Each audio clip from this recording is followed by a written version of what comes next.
ভারত হতে যাচ্ছে বিশ্বের সবচেয়ে বেশি মুসলিম জনসংখ্যার দেশ।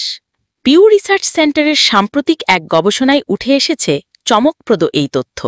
কি বলছে এই গবেষণা? কিভাবে বদলাচ্ছে বিশ্বের ধর্মীয় জনসংখ্যার চিত্র?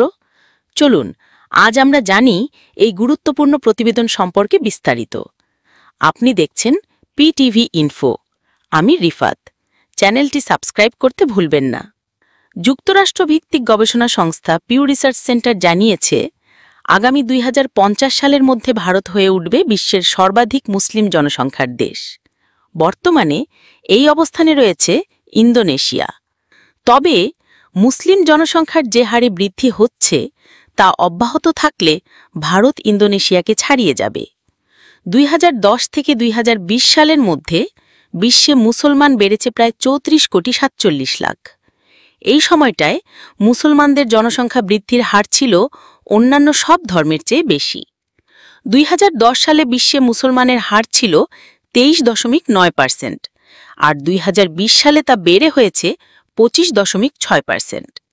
গবেষণায় বলা হয়, মুসলিম সম্প্রদায়ের জন্মহার এখনও মৃত্যুহারের চেয়ে অনেক বেশি, আর এই প্রবণতা সবচেয়ে বেশি দেখা গেছে এশিয়া ও প্রশান্ত মহাসাগরীয় অঞ্চলে। পিউয়ের পূর্বাভাস অনুযায়ী 2050 সালে মুসলমানের সংখ্যা দাঁড়াবে প্রায় 280 কোটি। অন্যদিকে হিন্দু জনসংখ্যা 10 বছরে বেড়েছে 12%। 2020 সালে হিন্দু জনসংখ্যা ছিল প্রায় 120 কোটি, যা বৈশ্বিক জনসংখ্যার প্রায় 14.9%। তবে ভারতে হিন্দুর অনুপাত কমেছে। 2010 সালে 80% থেকে 2020 সালে 79% হয়েছে। মুসলিমদের হার 14.3% থেকে বেড়ে দাঁড়িয়েছে 15.2%। মাত্র 10 বছরে ভারতে মুসলিম জনসংখ্যা বেড়েছে প্রায় 3,56 লাখ। অন্যান্য ধর্মগুলোর দিকেও নজর দেওয়া যাক।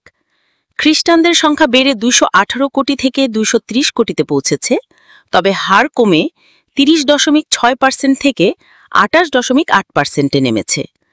বৌদ্ধ জনসংখ্যা কমেছে বিশেষ করে চীনের কড়াকড়ি জন্ম নিয়ন্ত্রণ নীতির কারণে। এছাড়াও সবচেয়ে দ্রুত বাড়ছে এক নতুন গোষ্ঠী, নাস্তিক ও ধর্মনিরপেক্ষরা। তাদের সংখ্যা 10 বছরে বেড়ে হয়েছে 190 কোটি, যা এখন বিশ্বের প্রায় 24.2%। এই প্রতিবেদন থেকে স্পষ্ট, ধর্মীয় জনসংখ্যা দ্রুত বদলাচ্ছে। এর প্রভাব পড়বে রাজনীতি, সমাজ ও সংস্কৃতিতেও। আপনার মতামত কি? ভারতে মুসলিম জনসংখ্যা বাড়ার প্রভাব কি হতে পারে? কমেন্ট জানাতে ভুলবেন না। আর এমন তথ্যভিত্তিক কন্টেন্ট পেতে পিটিভি ইনফো চ্যানেলটি সাবস্ক্রাইব করুন, ভিডিওটি বন্ধুদের সঙ্গে শেয়ার করুন আর লাইক দিতে ভুলবেন না।